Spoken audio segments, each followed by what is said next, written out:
baada ya kumshukuru Allah subhanahu wa ta'ala na kumtakia rehema na amani mtume wetu Muhammad sallallahu alaihi wasallam, yeye pamoja na maswahaba wake na mashekhe wote na ulama na wazee wetu waliofanya kazi kubwa mpaka kuweza kufikisha Uislamu hapa tulipo. Mwenyezi Mungu azidishie kila la kheri na kwa rehema kwaliko. Amen.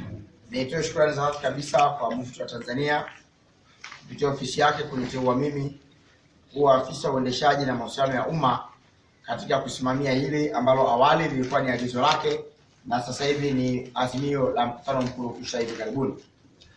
Nitoe shukrani za dhati kabisa kwa shehe wa mkoa kwa kutupa nguvu kila anapokwenda na sisi na kutupa fursa kuzungumza na viongozi kusaidia kutekeleza ile jambo la msingi ambalo tumekusudia kusimama na kulieleza mbele yenu. Tunashukuru viongozi wa wilaya pamoja na viongozi wa kata ambao wameshiriki katika mkutano huu katika kufanikisha hili ambalo tunalifanya hapa. Katika kazi yetu ambayo tunaifanya kwenye hizi ziara, ile popote pale ambapo tunakwenda, tuna mambo kadhaa ya msingi ambayo tunazungumza. Lakini kwa hapa mawili tu nitayagusa, alafu moja nitalieleza. Katika yale ambayo nitayagusa ni swala la kusaidia kujenga uwezo wa jumuiya ya JUAKITA pamoja na JUVIKIBA. Katika safari zetu tunazokwenda, sisi ni wataalamu pia wa masuala ya organization development, masuala ya kujenga uwezo wa taasisi, kuimarisha jumuiya na kuwajengea uwezo viongozi. Tumechukua kwa hisani kubwa, Midamu BAKWATA imeanzisha jumuiya ya vijana na imeanzisha jumuiya ya kina mama. Basi jukumu letu tusaidie kuhakikisha kwamba hizi jumuiya zinasimama.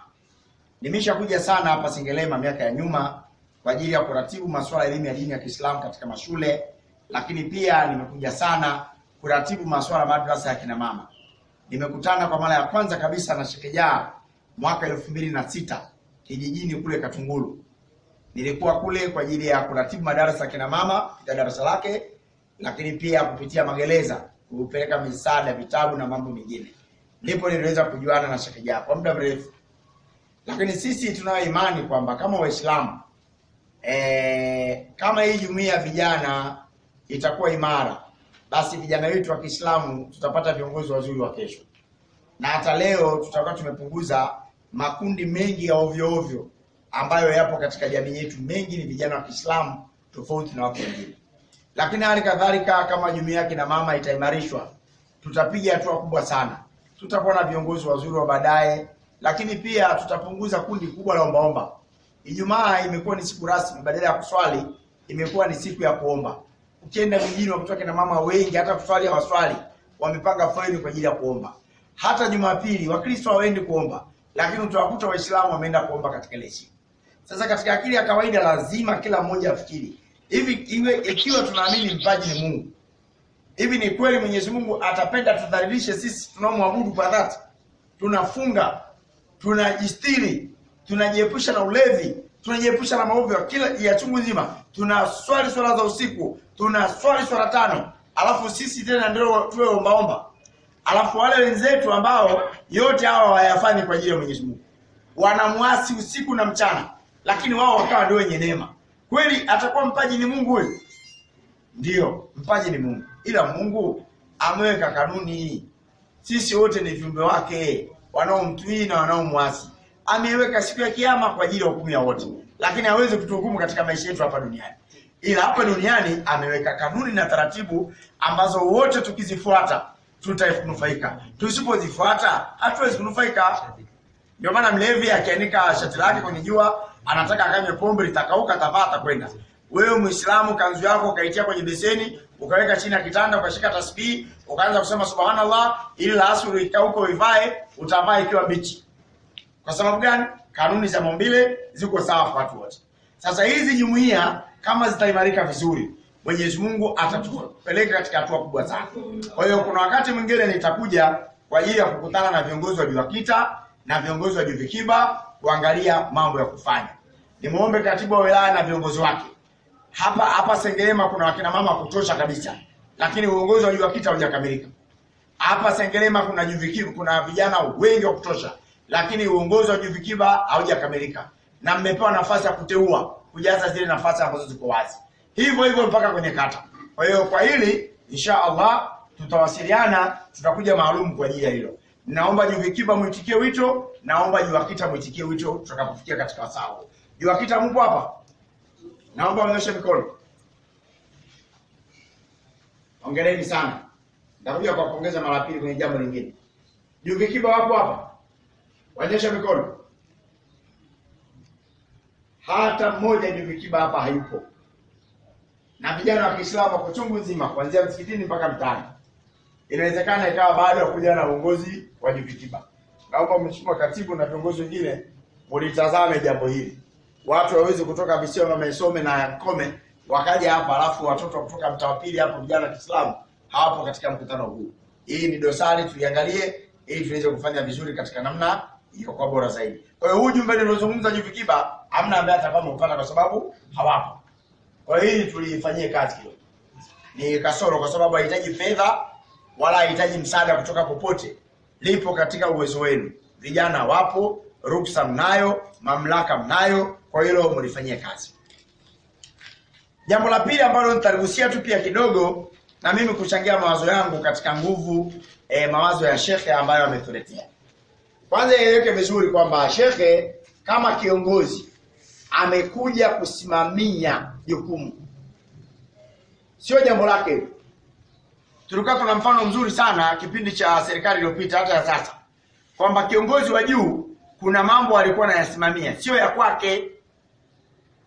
Ndio maana leo ameondoka, lakini yale mambo yanaendelea na yeye wala hatamnufaisha. Magufuli miaka yote anaenda kwao anapanda pantoni. Lakini ametamani watu wasipande pantoni wapite darajani. Daraja linajengwa. Mwanzo walikuwa waamini, si ndio? Leo linafanyaje? Linajengwa. Atapita Magufuli pale. Lakini tulikuwa tunasema ni mradi wake. Si ndio? Huo ndio uongozi. Shekhe naye amebeba ajenda hospitali katuletea, sio ya kwake, amesimamia kama kiongozi. Kuna watu sisi binadamu jinsi tulivyo, unaweza kawa ukubaliana na shehe au ufurahi uongozi wake, basi hata lile analokuagiza pia ukao ulifurahi. Ukitoka hapa badala ya kwenda kusimamia kwa waumini wako ili jambo lisimame, wewe unakwenda kwa mstari wa mbele kukwamisha ile jambo lisifanyike kwa sababu ukubaliana na shehe. Hivyo utakuwa ni ibilisi kuliko ibilisi mwenyewe, kwa sababu utakuwa na wakwaza Waislamu katika maendeleo. Hivi ingekuwa Watanzania wote wanapinga miradi aliyokuwa anasimamia Magufuli, leo ingekwaje? Kwani yeye yupo? Ataitumia yeye? Atanufaika yeye?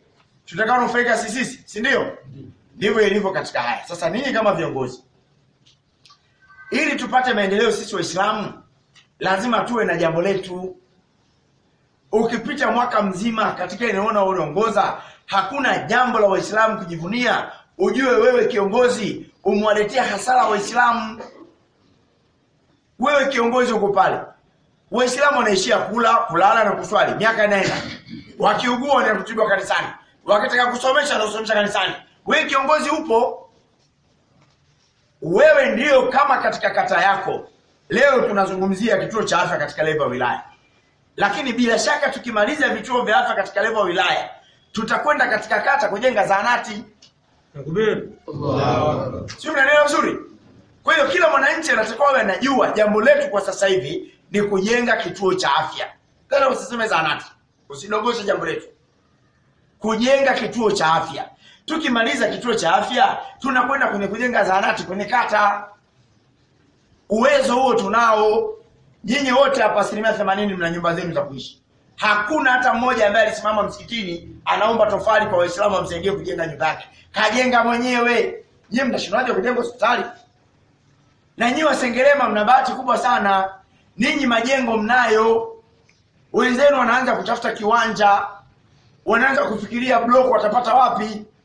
Ninyi jengo mnalo. Kinachohitajika ile jengo ni ukarabati. Jambo ambalo ukiacha 500 ambao naisema Sheikh. Njia nyingine ya kiufundi sensa kisha kamilika ni kujua kila Muislamu anaweza kuchangiaje kulingana na pato lake.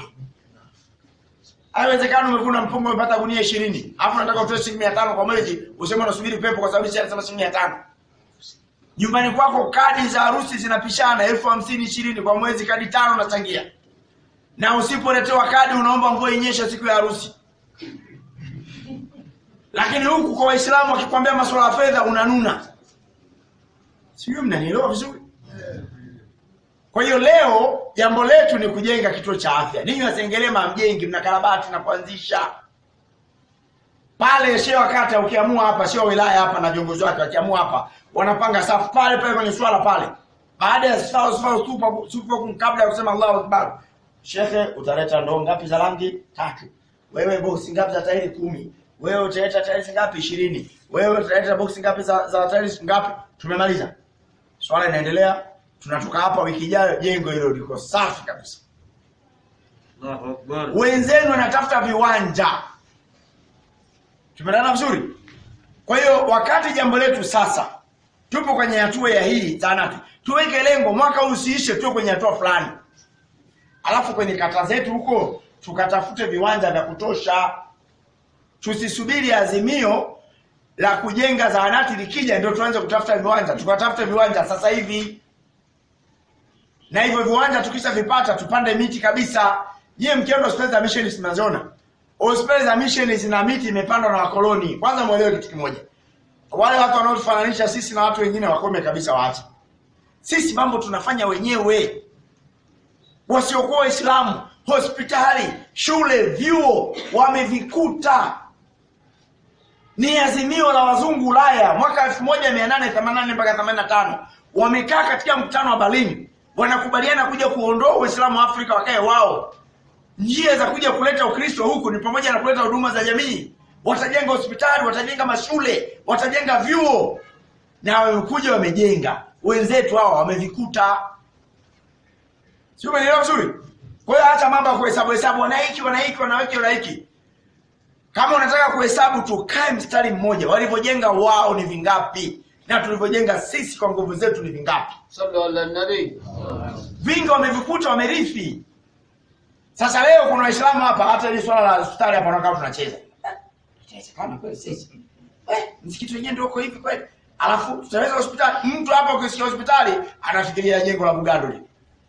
Basi ndo anakata tamaa kabisa, anaona haiwezekani. Hapana. Hospitali zetu zitaanza katika majengo madogo. Kwa hii michango yenu na Mwenyezi Mungu ataleta heri. Mbele ya safari tutakuja kuwa na majengo mengi. Inshallah. Kwa hiyo hospitali mkoa watakuja kutujengea hospitali ya rufaa. Baada ya kuwa kila wilaya tumeweza kujenga vituo vya afya. Tutakuja kujenga hospitali za wilaya. Tutakuja kujenga hospitali ya rufaa, inawezekana. Inshallah. Kwa hiyo katika hili ili tuweze kufikia huko ni hatua kama hizo. Hii ni wilaya ya 4 mimi leo nafika na Sheikh. Tunaweza kusema kwamba nyinyi watu wa Sengerema mmevunja rekodi. Takbir. Mmehudhuria kwa wingi na hata michango yenu pia imekuwa mingi. Kwa hiyo hii tunakupongezeni sana. Lakini katika kuboresha zaidi, mikutano kama hii msifanye msikitini. Mkifanya msikitini, mnawabagua wale ambao kisheria hawezi kuja msikitini. Mnawabagua wale ambao, msidhani kwamba maendeleo yataletwa na Waislamu wanaoswali tu. Kwenye maendeleo huko wasioswali wana moto zaidi wa maendeleo kuliko sisi tunaoswali. Ukitaka kulipima hilo, hesabu sadaka za hapa msikitini. Alafu mtume mtu akachangisha kwa Waislamu barabarani huko. Alafu mje mfanye mahesabu muone makusanyo yatakuwaje. Kuja msikitini ni baraka Mwenyezi Mungu amekujalia wewe. Haimaanishi wasiokuja msikitini hawawezi kuwa na mchango katika maendeleo ya Uislamu. Kwa hiyo mikutano kama hii, hata huko kwenye kata mnaenda kufanya, jitahidi kuandaa sehemu ya kufanyia mkutano. Wala usilete visingizio sio gharama, tutakuwa na hela sio nini, tafuta sehemu yenye mti, weka pale. Kama hamna ukumbi wa shule, lakini tunasisitiza ikiwezekana, nendeni mkachukue ukumbi wa halmashauri. Kila sehemu katika wilaya, katika kata zipo ukumbi za serikali. Nendeni mkaombe kufanyia mikutano pale. Pale hapahitaji kwenda na uzu, wala hapahitaji kuvaa kanzu, wala hapahitaji kuoga. Utatoka ulivyotoka utakuja, mtaona mko wengi kweli kweli. Nendeni mkafanye hivyo. Mnaoingia msikitini ni wachache sana kuliko wale ambao hawaingii. Na sababu ya sisi kuferi katika maendeleo yetu ni kufikiria sisi tunaokuja kuswali ndio tutakuja kuleta maendeleo. Wakati sisi wengi tukija msikitini kwanza tunachelewa. Wengi wanachelewa wapi? Wanazunguka madukani kutafuta change ya shilingi 1000 apate silver ya kuja kutoa sadaka msikitini. Alafu sisi tunaoswali wengi wetu tunajifanya tumeizoea swala kiasi ambacho sadaka tunaona haituhusu. Ndio maana tunaswali swala 5 lakini sisi hatukusanyi sadaka dhuhuri wala asri. Sio, mnanielewa vizuri? Kwa hiyo jitahidini hili jambo tukalifanya mikutano ya wazi. Katibu wa wilaya, sio vibaya ukapata orodha kila kata mkutano watafanya lini. Na hiyo ratiba ukamtumia shehe wako wa mkoa ili aone unafanya kazi kwa kiasi gani. Kama hakutakuwa na ratiba ya mikutano kama hii ya kata, itakuwa hasara, na nyinyi viongozi wa wilaya mtakwenda katika mikutano kama ambavyo shehe wa mkoa amekuja katika mkutano wa wilaya, na nyinyi viongozi wa wilaya mnataka muende kwenye mikutano ya kata. Sio, tunaona jamani? Hizo ndio njia nzuri za kuweza kurahisisha maendeleo tunayotaka na kuliendea ile jambo kwa uwepesi sana. Lakini lingine mama amezungumzia na Sheikh alijibu vizuri sana. Swala la madhehebu mengine au makundi mengine kukataa programu za BAKWATA. Hili litatokea endapo tu viongozi wetu amuitishi mikutano ya viongozi wa makundi mengine. Hapa mnatakiwa mualike viongozi wa misikiti mingine, mualike viongozi wa taasisi zingine, mutoe mrejesho wa huu mkutano wa leo. Tulitembelewa na Sheikh wa mkoa, alikuja na ajenda hizi katika mpango kazi wetu na tumekubaliana hivi kama waumini. Kwa hiyo na ninyi kama viongozi tunataka tuwashirikishe katika jambo hili kwa sababu ni Waislamu. Watakuwa Waislamu vichaa wakatae kushiriki kujenga hospitali ya BAKWATA wakati wao kiugua wanaenda kutibu hospitali ya kanisa. Na hatuna vichaa katika Uislamu. Kwa hiyo viongozi msiogope. Kitu kikubwa washirikisheni watu. Kwa hiyo mama zangu msio mna wasiwasi katika hayo. Na nyinyi mna madarasa yenu mtembeleane. Muombe maustadhi wenu waunganishe siku nyingine mnasoma pamoja. Sio kila kitu kina itilafu na mambo mengine ya pamoja kama ambavyo tumeweza kukutana katika huu mkutano. Kwa hiyo hili jambo la hospitali kwa ninyi wa Sengerema ni mwakani tu mnaweza kufanya hili jambo pasina kuwa na shaka yote. Kipengele cha mwisho katika haya ni swala zima la uwazi katika mambo ya fedha. Kamati za fedha ambazo zimechaguliwa, mjitahidi sana kila wiki, kila mwezi kutoa ripoti ya waumini. Kwenye misikiti yetu kuna mbao kama zile pale za matangazo, jambo zuri sana. Lakini zile mbao haziongei. Mbao nyingi za michango misikitini taarifa zake zimepitwa na wakati. Unaweza kuta pale zile taarifa za mwezi wa Ramadhani. Misikiti mingi nimeona hivyo, sijui hapa. Lakini sio watu wengi wanapenda kusoma matangazo. Kwa hiyo kila baada ya swala lazima tuwaambie waumini tumekusanya kiasi gani. Unachotakiwa kujua, unapotaja kiasi mlichokusanya wiki iliyopita, unawafanya wahamasike kuona kiasi kinakuwa katika mchango ambao watakuwa wanatoa. Sio, mnanielewa waumini? Kwa hiyo taarifa za fedha pale unatakiwa kwenye ubao iwekwe sehemu ya kutoa taarifa za ujenzi wa msikiti. Makusanyo jinsi yanavyofanyika. Tena kwa sababu huu ni msikiti wa wilaya, katibu au kamati inatakiwa ipokee taarifa za kila kata, zionyeshwe pale. Kila kata kila wiki wamechangiaje ili tuweze kuonyesha ushindani katika mambo ya kheri. Sio, tumeona nzuri?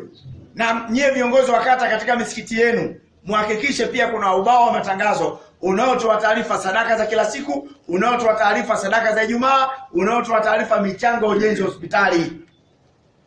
Watu watakuwa wanaona aibu kuja msikitini wamejaa kama hivi, waumini wote wamejaa. Alafu pale ubao wa matangazo umekusanya unaonyesha wiki iliyopita alichanga shilingi 6,000. Lazima tupate asili waongeze. Kwa hiyo haya ni katika mambo ambayo kuhamasisha maendeleo ambayo tulikuwa tunafikiri tukipita lazima tuweze kuyakumbusha. Sasa nije katika jambo hili ambalo